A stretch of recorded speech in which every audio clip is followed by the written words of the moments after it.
여러분 안내 주무셨습니까? 참 좋은 아침입니다. 우리 2015년 2월 6일 금요일 말씀으로 드리는 오늘의 번제 함께 합니다.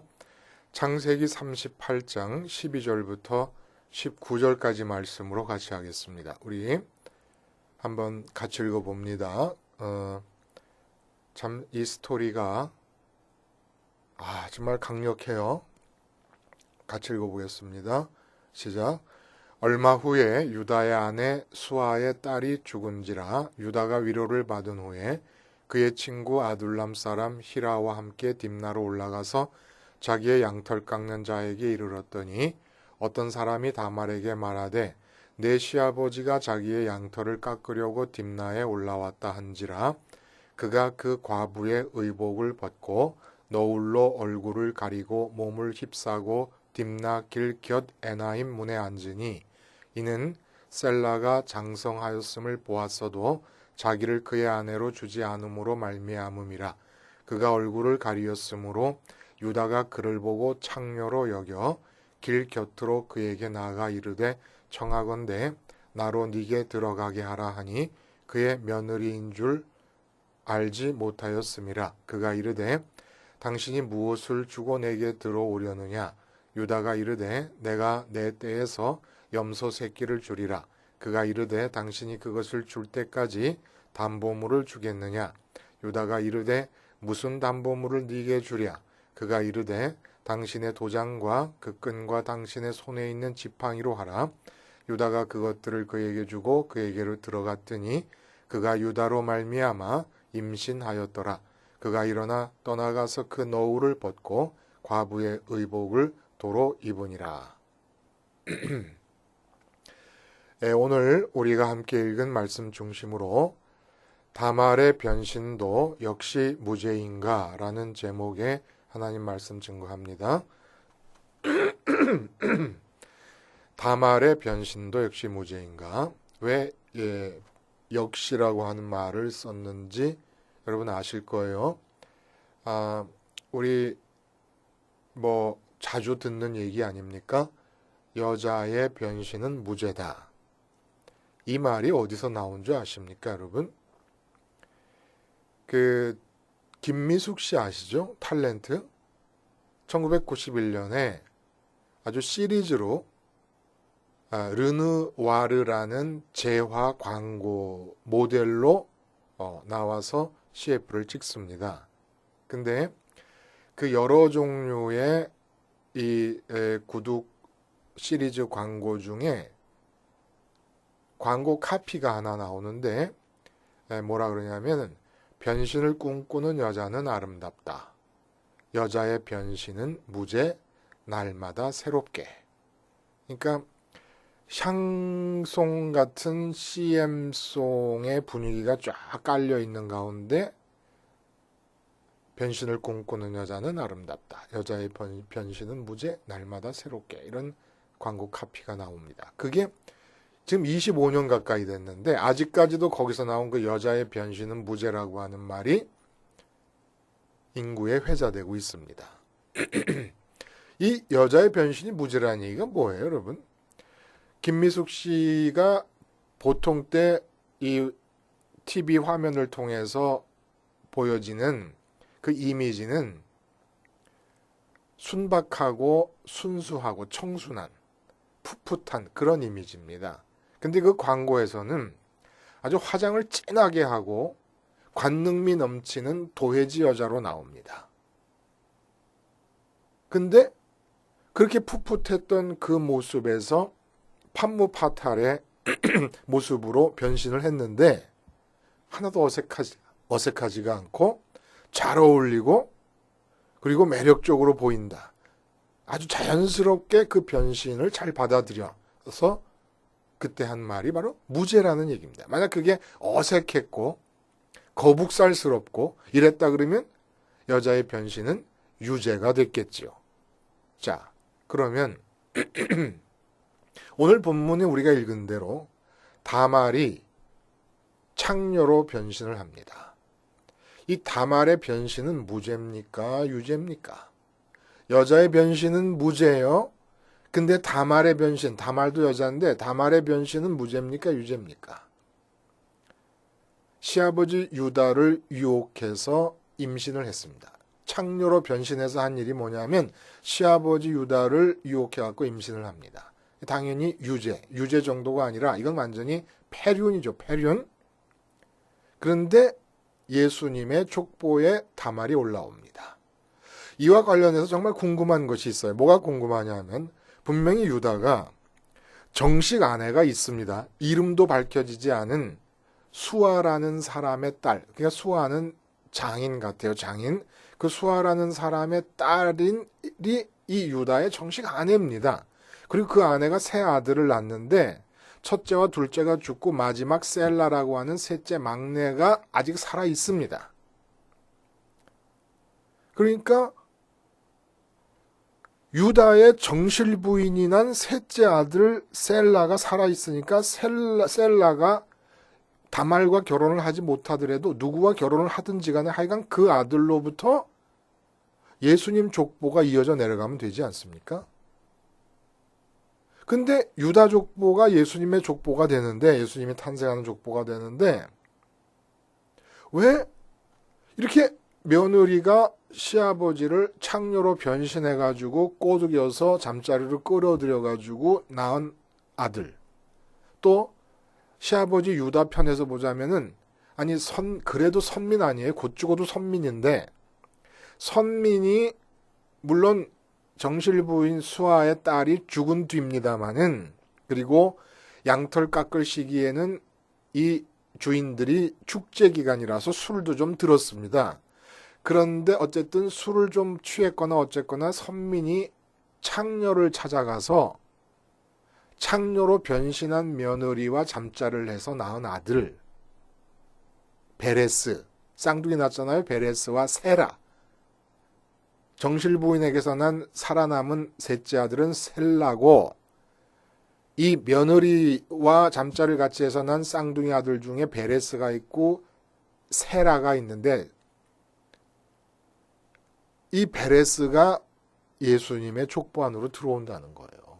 그래서 마태복음에 보면은 유다가 다말에게서 베레스와 세라를 낳고 베레스는 헤스론을 낳고 이렇게 이어져 내려갑니다. 그러니까 다말의 변신, 창녀로의 변신이 분명히 유죄는 유죄인데 도대체 무슨 내막이 있길래 하나님이 이 땅에 육신을 입고 오실 때에 사용되는, 이용되는 그 가계에 이 다말이 포함이 되느냐 이겁니다. 이런 폐륜을 통해서 얻은 이 아들이 우선 다말의 의중을 알아야 되겠어요. 다말의 변신의 어떤 그 성격을 우리가 알아보려면은 다말의 이렇게 창녀로 변신한 의중을 알아야 돼요. 도대체 다말은 왜 이런 무리수를 두었을까? 단지 다말의 행위를 비도덕적이라고만 보고 넘기기에는 조금 꺼림직한 부분이 있다는 거예요. 왜 그러냐면은 다말 자신이 그렇게 함으로써 얻는 것보다 잃는 것이 더 많기 때문입니다. 상식적으로 일반적으로 볼 때 우리가 이렇게 말할 수 있는 이유는 이게 절대로 우발적인 사건이 아니지 않습니까? 시아버지가 술 먹고 취해가지고 어디서 잠자고 있는데 마침 그 옆에 여자가 있어갖고 술 취한 김에 잠자리를 같이 했는데 알고 봤더니 며느리다. 이게 아니지 않습니까? 지금 치밀한 계획과 계산 아래 이루어진 일입니다. 그러니까 다말은 자기가 그렇게 창녀로 변신해서 시아버지와 잠자를 해가지고 아이를 갖게 될 경우에, 이걸 지금 목적하고 창녀로 변신했으니까 그렇게 자기의 목적이 이루어질 경우에 자신이 입게 될 득보다는 실이 더 많다는 것을 알고 있었습니다. 그 실의 내용이 뭡니까? 우리가 다음 주 월요일 날 다음 시간에 하겠습니다마는 유다가 며느리가 임신한 걸 알고 자기 아이인 줄 모르고 있을 때 뭐라 그러냐면 끌어내어 불사르라 이렇게 얘기해 버립니다. 아직 과부옷을 입고 있을 때예요. 과부옷을 입고 있는 상태에서 임신을 했다 그러니까 끌어내 불사를. 그러니까 그 당시에 통용됐던 어떤 도덕적 기준이었던 것 같아요. 율법이 주어지기 전에. 그런데 이제 자기 아이인 줄 알았어요. 안 다음에는 뭐라 그러냐면 다시는 그를 가까이 하지 아니하였더라. 그러니까 다말은 화형에 처해질 것도 알았고, 근데 화형에 처해진 걸 어떻게 면했냐면은 시아버지의 물품들을, 지팡이와 도장과 끈을 갖고 있어가지고 이 주인의 아들을 내가 가졌다. 그러니까 유다가 아이고야, 내가 막내 아들을 주겠다고 얘기해놓고 말만 그랬지 사실 속마음으로는 주지 않으려고 그랬는데 결국 다말이 이런 일을 벌였으니 내 잘못이었구나라고 화형은 면했지만 다시는 다말과 함께하지 않습니다. 그러니까 다말은 평생 쌍둥이 낳고 쌍둥이 기르면서 혼자 산 거예요, 혼자. 그러니까 이해가 안 가는 것은 유다가 막내 아들이 장성하면 주겠다고 했는데 안 줬으니까 유다의 잘못이잖아요. 계대 결혼의 풍습을 유다가 범한 겁니다. 그러니까 얼마든지 다말은 이걸 기회 삼아서 새 출발하면 돼요. 이 다말의 이혼과 재혼을 나무랄 사람이 아무도 없습니다. 모든 허물은 유다에게 가기로 돼 있었던 거예요. 근데 왜 새 출발하지 않고 시아버지를 끌어들여 갖고 임신을 해버리는 겁니까? 계획적으로, 의도적으로. 이게 이상하다는 거예요. 여러분 그런 일이 있었어요? 부부가 아기를 못 낳는 거예요. 신혼부부가. 알고 봤더니 남편이 무정자증이에요. 그러니까 정자은행에서 정자를 받아가지고 아이를 가지려고 하는데 이 중간에 있는 의사와 시아버지가 짜고 시아버지가 부탁을 해갖고 시아버지의 씨를 며느리에게 심었습니다. 근데 아이가 중학생쯤 나이가 됐는데 이 사실을 며느리가 안 거예요. 며느리가 토합니다. 토해. 뭘 먹은 것도 아닌 토해. 시아버지의 씨가 자기 뱃속에 들어와서 지금 키우는 아들이 태어났다는 걸 알고. 그러지 않겠습니까? 그러니까 시아버지가 무슨 매력이 있어갖고 이런 것도 아니에요. 다말도 진짜 우리나라에 있었던 이때의 며느리 심정과 다를 게 뭐가 있겠습니까? 근데 왜 그랬을까요?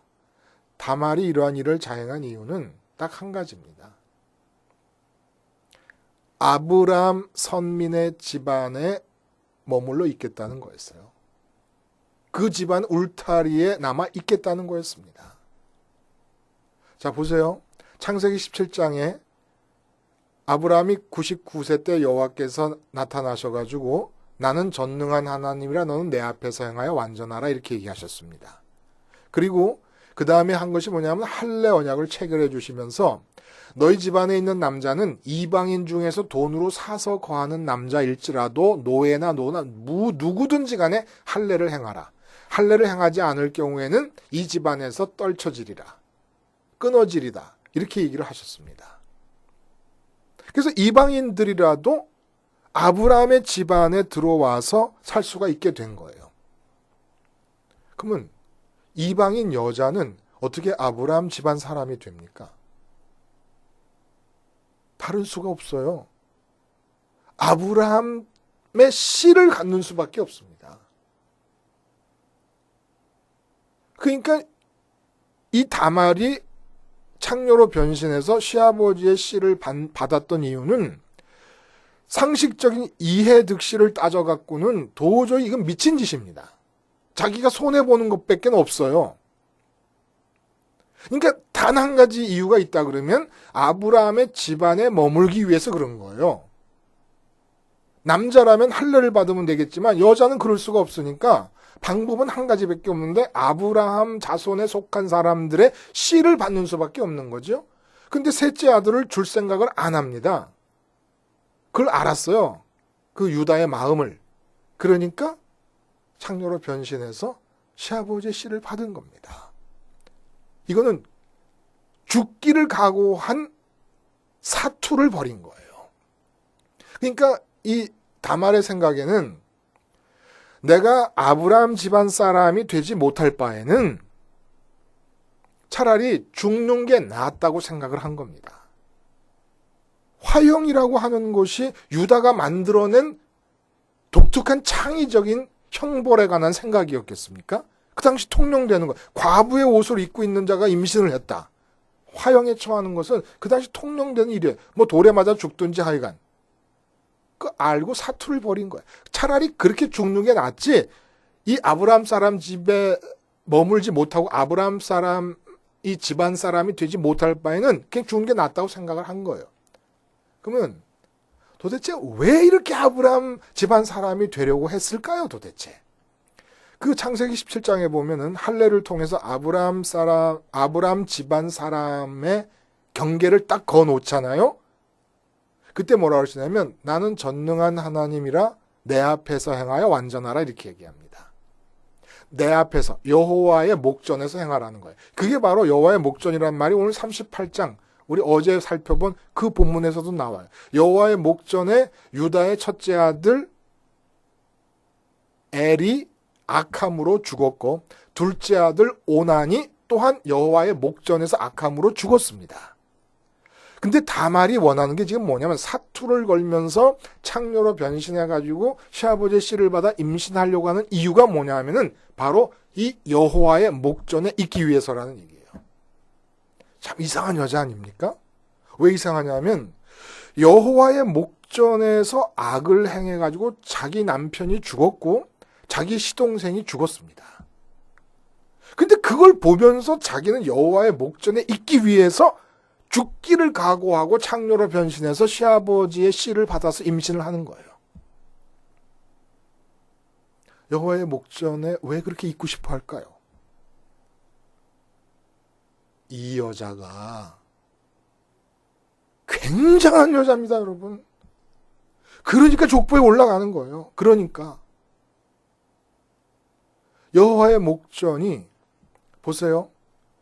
예를 들어 목사님의 목전이다. 그럼 화장 안 하고는 목사님 만날 수가 없어요. 근데 화장이라는 게 대여섯 시간 지나면 지워야지 안 지우고 나면 피부가 완전히 여자들 말로는 뒤집어진다 그러더만요. 피부가 뒤집어진다. 화장 지우지 않고 잠자버리면 그날만 아침에 일어나면 막 뭐가 나고 난리가 나지 않습니까? 그러니까 목전이라는 게 내가 좋아하면서 편한 사람일 경우에는 누가 나를 보고 있는 앞에 있는 게 그렇게 좋을 수 없지만 예를 들어서 까탈스러운 시어머니가 늘 며느리를 쳐다보면서 쫓아다녀. 시어머니의 목전에 있다. 24시간 시어머니 목전에 있어요. 이게 행복할 리가 있습니까? 그럼 어떨 때 목전이 좋아요? 누구의 목전이? 그 사람이 좋고 그 사람이 편할 때 그 사람 목전에 있는 게 그렇게 좋은 거예요.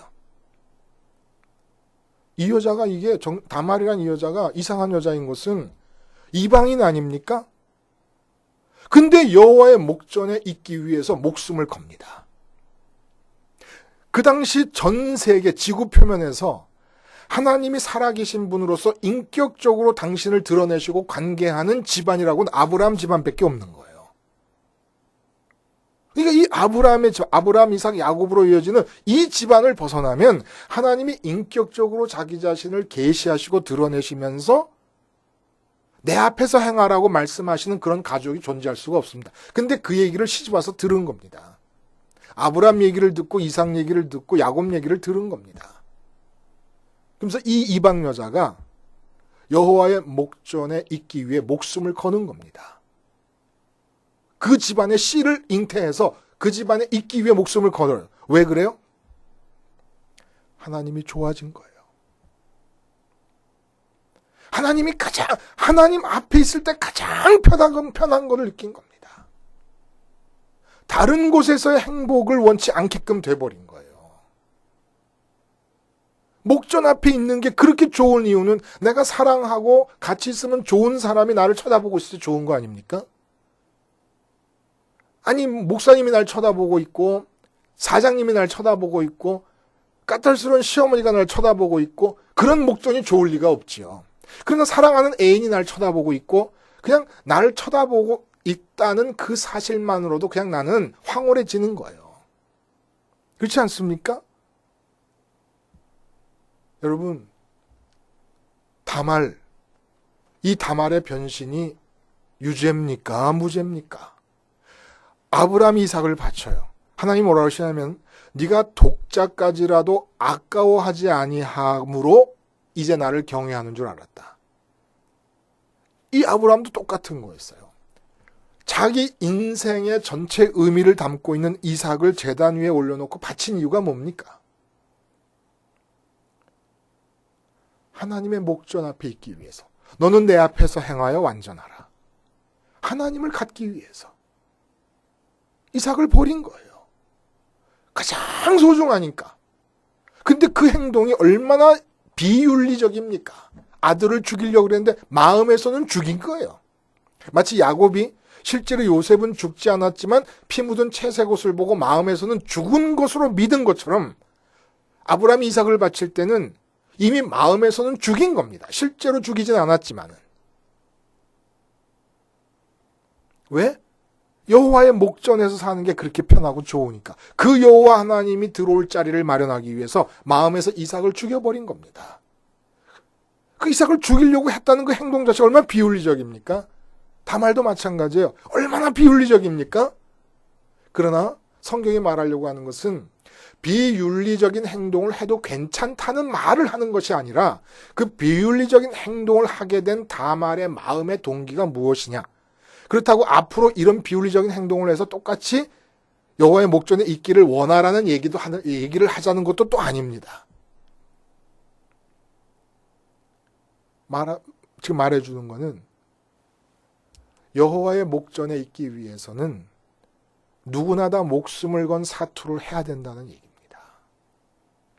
여호와가 좋고 여호와 하나님이 이 세상에서 제일 편해서 그분 목전 앞에 있을 때 내가 가장 행복해지려면 다말과 같이 사투를 건 투쟁이 있지 않으면 여호와의 목전 앞에 거할 수가 없다는 얘기예요. 이런 사투 없이 목전 앞에 선민이랍시고 있다가는 첫째 아들 엘과 둘째 아들 오난이 여호와 목전에서 악을 행함으로 죽었다는 얘기처럼 결국은 멸망으로 갈 수밖에 없다는 얘기를 하는 겁니다. 그럼 어떻게 다말과 같은 사투를 벌일 수가 있습니까? 하나님의 아들을 잉태해야 돼요. 다말처럼 자기 인생 전체를 다 포기하고, 그렇잖아요? 화형당할 수도 있고 또 화형 안 당했어도 이젠 남자라고 하는 것은 자기 인생에서 다 없어져 버리고 말았습니다. 유다가 가까이 하지 않는데 그 유다의 씨를 받아가지고 두 아들을 키우면서 다른 남자와 결혼했겠습니까? 그럴 수 없는 거예요. 여자로서의 인생이 끝나고 어머니로서의 인생만 남는 겁니다. 아직 젊은 나이에. 이렇게 내 인생에서 가장 소중하다고 하는 것을 다 걸면서 사투를 해야 돼요. 그러니까 예수님을 받아들일 수밖에 없어요. 아브라함의 씨를 받아야, 마음속에 받아야 아브라함의 집안 사람이 될 수 있어요. 이방 여자 다말로서는. 우리가 어떻게, 그래서 그 다말이 여호와의 목전 앞에 있게 됩니다. 우리가 어떻게 그렇게 가능합니까? 예수님을 마음에 잉태하는 거예요. 근데 그냥 예수님 잉태 갖고는 안 돼. 그럼 다말처럼 내 걸 다 버리는 일이 일어나질 않아요. 십자가에 달린 예수님을 마음에 잉태할 때 이 세상에서 내가 다말에게 있어서 소중했던 모든 것들이 다 떨어져 나가는 것처럼 세상에서 소중한 모든 것이 다 떨어져 나가면서 예수님이 잉태가 됩니다. 그리고 나서야 여호와의 목전 앞에 가는 거예요. 그리고 돈이 많아서 돈의 목전 앞에 내가 있다. 얼마나 마음이 부자고 기쁘겠습니까? 그거 비교해보면 알아요. 여호와의 목전 앞에 있는 거예요. 여호와로 부자인 상태, 여호와로 편안한 상태, 여호와로 행복한 상태, 여호와가 날 보고 있다는 게 너무너무 기쁘고 행복한 좋은 상태, 그게 바로 십자가의 예수님을 잉태할 때, 마치 다말이 시아버지의 씨를 잉태할 때 여호와의 목전에 거할 수 있는 아브라함의 집안 사람이 되는 것처럼 똑같은 겁니다. 하나님의 씨가 예수님, 그 예수님을 잉태할 때, 그리고 십자가에서 잉태함으로써 이 세상 것을 다말처럼 다 마음에서 버려버릴 때 여호와의 목전에 거할 수 있는 것이 되는 거예요. 이 여호와의 목전에 거할 수 있는 자들로 부른 선민들이 유다의 첫째 아들 엘과 둘째 아들 오난처럼 목전에서 악을 행할 때, 목전에서 악을 행한다는 게 뭡니까? 여호와 하나님의 목전이라는 것을 잊어버리고 자기 주도적으로 사는 거예요. 십자가가 뭐예요? 나의 죽음을 말하는 거 아닙니까? 다말처럼 자기 인생의 죽음을 걸고 시아버지의 씨를 받았으니까. 그 악을 행할 때 선민됨이 유다의 피였지만은 엘과 오난이 선민됨이 무효화돼 버립니다. 다말 이방 여인이었지만 선민의 영역 안으로 들어오게 됩니다. 여호와의 목전 앞에 있는 것, 하나님이 날 보고 계신다는 게 가장 편하려면 주님의 십자가를 통과하는 수밖에 없어요. 그리고 한번 그걸 경험해 보실 수 있기를 바랍니다. 여호와의 목전에서 내 앞에서 향하여 완전하라는 아브라함에게 내리신 그 명령이 아니라 가장 복된 말이라는 것을 오늘 삶 속에서 느끼시고 체험하실 수 있게 되기를 바랍니다. 기도하시겠습니다. 하나님 아버지, 까다로운 상관의 목전 앞에서 사는 것처럼 그렇게 여호와를 생각해서 여호와를 망각하며 살지 않게 해주시고 가장 사랑하는 애인이 나를 쳐다보고 있는 듯이 그렇게 여호와의 목전 앞에 거하기 위하여 오늘도 다말의 사투를 십자가를 붙잡고 행함으로써 기어코 여호와의 목전 앞에 거하는 사람들이 되게 해주시옵소서. 예수님의 이름으로 기도하옵나이다. 아멘.